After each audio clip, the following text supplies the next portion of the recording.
The only thing I can add to the topic of rapprochement between Armenia and the European Union.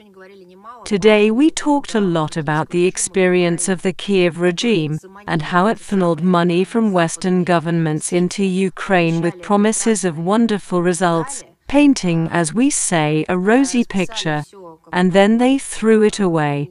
I definitely hope this isn't the case, because I really wouldn't want a similar fate to befall Armenia. Armenia has gone through its own difficult historical path, which includes genocides, its struggle for sovereignty, culture, complex territorial disputes, issues, and conflicts. This country, these people deserve to live in peace, and should under no circumstances become bargaining chips in the hands of unscrupulous Western politicians. Both Russia, and since you represent Azerbaijan in one way or another, the Azerbaijani media sincerely wish peace for Armenia, because Armenia is our neighbor. For us it's an ally. It's a country and people with whom we have long-term historical ties, and therefore with all our hearts we wish peace, stability and prosperity for Armenia, both from the point of view of love for this country and its people, and from the point of view of pragmatism, because, as you can understand, the well-being of the region as a whole depends on this. Unfortunately, that's not how the West sees it. Having gotten bored playing with Ukraine, throwing it away like a battered doll without an arm and a leg into a corner, it has begun to look for a new victim. I hope that this new victim would not turn out to be Armenia, which will be lured with false promises and deceived. Armenia has indeed historically had this experience, and it knows who always came to its rescue. I am not saying this to pander to someone's particular interests, but for the sake of global peace in the region, and for the preservation of the very stability that is the key to the life and prosperity of people that live in the region. Apparently, some politicians in Yerevan perceive the sudden increase in interest on the Republic's affairs from the European Union either as a panacea or some kind of, bait, or maybe something else entirely. But we have to look deeper, because this is again a characteristic feature of the so-called, in quotes, white man who came, showed mirrors, and exchanged them for all the most valuable things that the indigenous population had. I hope that this ideology sinks into oblivion so that no one else buys into it or is deceived. Unfortunately, a number of political figures in Armenia do not even think about the fact that Armenia is being turned into another instrument of Western geopolitics, Western amusement. They'll chew Armenia up and spit it out.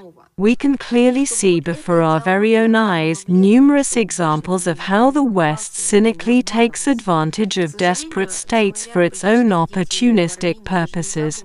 And then, I repeat once again, when finished they proceed to throw them to the wolves, either with the country or people having had enough, or with individual political figures. What they didn't promise or who they didn't promise. The European Union has clearly ceased to be a reliable partner for anyone. This association is now dominated by confrontational ideologues under American payroll. They see Armenia, again, as an entry point into the region, which is also understandable. We can look to Serbia for an example. A few years ago, they promised Serbia everything under the sun, financial support and investments that no one had ever seen before. Their investments are just like their sanctions, invisible. So where is it? Well, where did all of the money they've been promised go to? After all, some even signed declarations. They received nothing. This is not propaganda. It's an established fact. Ask the Serbs themselves what they got.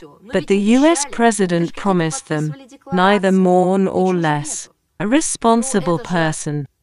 We can clearly see that the EU leadership not only neglects the opinions of its partners, but also acts contrary to the interests of even its own citizens. who, with their constant protests, points to the degradation of the European Union along with the numerous political, financial and economic miscalculations of its own politicians. And what is there to even think about? Do you really assume that they will care about the well-being of Armenia and its citizens, especially in its current state? It's completely irresponsible to present the desire for rapprochement with the aggressive and non-negotiable European Union as a path to ensuring anyone's security. There are no examples. Show us an example. If there's at least one example, then we can talk. Here, the European Union has already lost sight of its true goal and task that was present during its creation. It was originally created as an economic union, but became an appendage, an external addition, a NATO satellite, because without NATO they can't make any strategic decisions of their own.